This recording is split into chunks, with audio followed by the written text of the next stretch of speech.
হাল্লাকা সিররুন ইনদাল্লাহ বাইনাকা আনতা ওয়া বাইনাল্লাহ, তোমার কি এমন কোনো গোপন কোনো আমল আছে যে তুমি আর তোমার মালিক ছাড়া কেউ জানে না? হাল্লাকা সাদাকাতুন তাখফা লা ইয়ালামুহা ইল্লাল্লাহ, এমন কোন গোপন দান আছে যে দানটা তুমি আর তোমার মালিক ছাড়া কেউ জানে না? এরকম থাকতে হয় কিছু, এরকম কিছু থাকতে হয়। আরশের নিচে ছায়া পেতে হলে এরকম কিছু থাকতে। একটা মসজিদ দেখলেন ভাঙ্গাচুরা, পাশে একটা দান বাক্স, রাত্রিবেলায় সিদ্ধান্ত নিলেন এই দান বাক্সে আমি কিছু টাকা ঢুকিয়ে দেব, কেউ যেন না দেখে। ওই গভীর রজনী তার মালিক দেখবে। 1000 টাকার কসকসে একটা নোট ওই দান বাক্সে দিয়ে যান, কেউ দেখে নাই, যিনি দেখছেন তিনি খুশি হয়ে গেছেন। কয়েকদিন পরে বাক্সা খুললেন, দেখলেন যে মসজিদ কমিটি 1000 টাকার কয়েকটা নোট পড়ে আছে। দোয়া আসবে তো নাকি? আল্লাহ, আমার মসজিদে বাক্স মাঝে মাঝে আমার নন্টি ভাই খোলেন, ফাঁকে ফাঁকে এরকম কিছু পাওয়া যায়, ঠিক নেই? 1000 টাকা একদিন পাইছেন না একদিন? এরকম কিছু থাকতে হয়। আল্লাহর আরশের নিচে ছায়া পেতে গেলে কিছু গোপন দানের প্র্যাকটিস করবে ইনশাল্লাহ। কেমন? আর ব্যাখ্যার দিকে না যাই, আরেকটা হাদিস বলে হয়তো আমার শেষ হয়ে যাবে। 24 হয়ে গেছে, 30-এ তো শেষ। আল্লাহ রাব্বুল আলামিন যখন এই বিশ্বজাহান, এগুলো আপনাদের সকলে জানা কথা, আমি একটু আবার নলেজ দিয়ে দিই। আল্লাহ রাব্বুল আলামিন যখন এই বিশ্বজাহান সৃষ্টি করলেন, জমিনটা কাঁপতে শুরু করলো। পানির উপর তো জমিন কাঁপতে শুরু করলো, কাঁপে। আল্লাহ রাব্বুল আলামিন তখন বিশাল পাহাড় বসাই দিলেন, আওতাদা ফেরাগের মতো গেড়ে দিলেন। জমিন টালমাটাল বন্ধ হয়ে গেছে, জমিন এখন আর নড়ে না আর চড়ে না। ফেরেশতারা অবাক হয়ে জিজ্ঞেস করলেন, রব্বুল আলামিন আপনি কি করলেন, এটা কি দিলেন, এত ভারী, এত ওজন, মাটি এত ওজন, বিশাল পৃথিবীর নড়াছড়া টালমাটাল বন্ধ হয়ে গেল।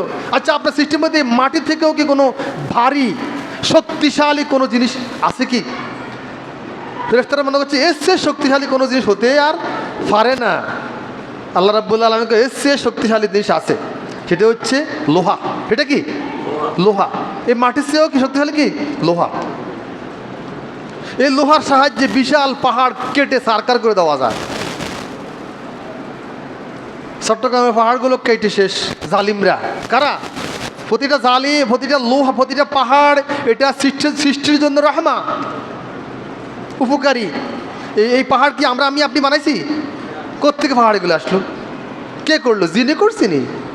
সিলেটের পাহাড়, চট্টগ্রামের পাহাড়, সৌদি আরব গেলে টুপি পড়ে যায় পাহাড়ের দিকে তাকাইলে। এত উঁচু উঁচু পাহাড় কে গড়লো এগুলা? কে তৈরি করলো এগুলা? আল্লাহ। জমিনকে, জমিনে ভারসাম্য রক্ষা করার জন্য আমরা যখন পাহাড় কাটতে শুরু করছি, জমিনে ভারসাম্য হারিয়ে ফেলতেছে, মাঝে মাঝে কাঁপা শুরু করে, মাঝে মাঝে পাহাড় দোষে লোকজন মারা যায়, অতিবৃষ্টি। ঠিক আছে না? কথা বোঝা যায়নি? মাশাআল্লাহ। তো ফেরেশতারা বললো যে এই পাহাড় থেকেও কি শক্তিশালী? আল্লাহ রাব্বুল আলামিন বললো লোহা। লোহায় সমস্ত পাহাড়গুলোকে কেটে ছারখার করে দেওয়া যায়। ফেরেশতাদের প্রশ্ন, রাব্বুল আলামিন লোহা থেকে শক্তিশালী কোনো কিছু আছে? আল্লাহকে আছে। কি? আগুন। কি? আগুন। লোহা কি করে? আগুনকে গলায় ফেলায়। শুধু একজনের জন্য আগুন লাগে নাই, তিনি কে? একজনের জন্য লোহা গলাইতে আগুন লাগতো না, তিনি কে? দাউদ আলাইহিস সালাম। সব কথা উনি কইব না? দাউদ আলাইহিস সালাম। মাশাআল্লাহ। দাউদ আলাইহিস সালাম লোহা গলাইতে আগুন লাগতো না। ও আলান্না লাহুল হাদিদ, এরকমভাবে লোহা ধরতেন আর লোহা গলে যেত। লোহা দিয়ে দা বানাইতেন, এমনি হাত দিয়ে এমনি শেপ করে দিতেন, লোহা দিয়ে দা বানাইতে ফেলতেন। নরম জিনিস, তারা মাটি দিয়ে কত কিছু বানায় না? বাচ্চারা মাটি দিয়ে কত কিছু বানায়। দাউদ আলাইহিস সালামের কাছে লোহাটা হলো নরম মাটি, উনি যেমন করতেন তেমন হতো। সুবহান, এটা ওনার মুজিজা। আগুন লোহাকে কি করে? গালাই ফেলে। এবং আগুন লোহা থেকে কি শক্তিশালী। ফেরেশতারা অবাক হয়ে গেলেন, কি বলেন আগুন এত শক্তিশালী? আগুন থেকে কোনো শক্তিশালী কিছু আছে? আল্লাহ কো আছে। পানি। কি? যত ধাউদ্য করে আগুন জ্বলুক, পানি মারলে সমস্ত আগুন নিভে যায়। আচ্ছা, সময় মতো মারলে তাড়াতাড়ি নিবে, দেরি হলে একটু সময় লাগে। কয়দিন আগে সোমনি বাজারে আগুন লাগছিল, আজ থেকে 8-10 দিন আগে।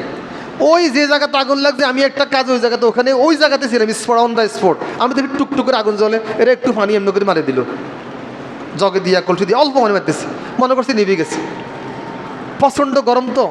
এরপরে আমি দাঁড়ায় দেখলাম যে আগুন বাড়তেছে, মুহূর্তের মধ্যে পুরা মানে মার্কেটে আগুন ধরে গেছে, হাজার হাজার লোক জড়ো হয়ে গেল, আর কি বড় মার্কেট জ্বলে বসে গেছে।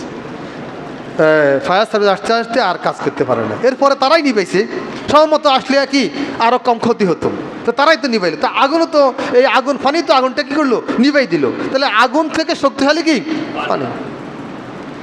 ফেরেশতারা অবাক হয়ে জিজ্ঞেস করলেন রব্বুল আলামিন, তাহলে পানি থেকেও কোনো শক্তিশালী কিছু আছে? আল্লাহ রব্বুল আলামিন কয় পানি থেকেও শক্তিশালী আছে, তার নাম হচ্ছে কি বাতাস। কি কোথায় চলে যায় পানিকে নিয়ে, পানিকে ফিডাইয়া বাতাসে পানিগুলোকে আকাশে তুলে ফেলে, নাকি উঠায় না? এটা মেঘমালা তৈরি করে ফেলে, ফেরেশতারা কাজ করে। আবার এই পানিগুলো আমাদেরকে আল্লাহ রাব্বুল আলামিন রহমতের বৃষ্টি দিয়া আমাদেরকে ঠান্ডা করে। এই কাজগুলো করছে কে? বাতাসে। এইবার তাহলে পানির থেকেও শক্তিশালী কি হয়েছে? বাতাস। আল্লাহ রাব্বুল আলামিনকে শেষ প্রশ্ন ফেরেশতাদের, বাতাস থেকেও কি শক্তিশালী কোনো জিনিস আপনার সৃষ্টির মধ্যে আছে? আল্লাহ রাব্বুল আলামিন কয় হ্যাঁ আছে, সেটা হচ্ছে আদম সন্তানের বনি আদমের গোপন দান। সুবহানাল্লাহ, আল্লাহু আকবার। আমাদের কি গোপন দানটা এই বাতাসের চেয়েও শক্তিশালী। তার মানে এই গোপন দানটা বাতাসের চেয়ে শক্তিশালী, পানির থেকে শক্তিশালী, আগুন থেকে শক্তিশালী, লোহা থেকে শক্তিশালী, পাহাড় থেকে শক্তিশালী, সকল কিছুর থেকে শক্তিশালী কি হইল এখন? আল্লাহ রাব্বুল আলামিন বলছেন কি আদম সন্তানের গোপন দান। হাদিসে কুদসি, এটা কোন হাদিস? হাদিসে কুদসি। হাদিসে কুদসি কারে কয়? যে হাদিস রাসূল কয় নাই, কইছে কে? আল্লাহ। কথাটা কার? আল্লাহর। কোথায় নাই? Not put in the holy Quran, কোরআনের মধ্যে রাখা হয় না, নামাজ পড়া যাবে না, কিন্তু কথা আল্লাহর, নেসবত আল্লাহর দিকে। কথা আল্লাহর, নেসবত আল্লাহর দিকে। রাসূল বলছে কথা আল্লাহ, নেসবত আল্লাহর দিকে। এটা হাদিসে কুদসি, এটা হাদিসে কুদসি। তাহলে আমার সময় কিন্তু শেষ, 30 বরাবর। বনি আদমের গোপন দান সকল কিছুর থেকে শক্তিশালী।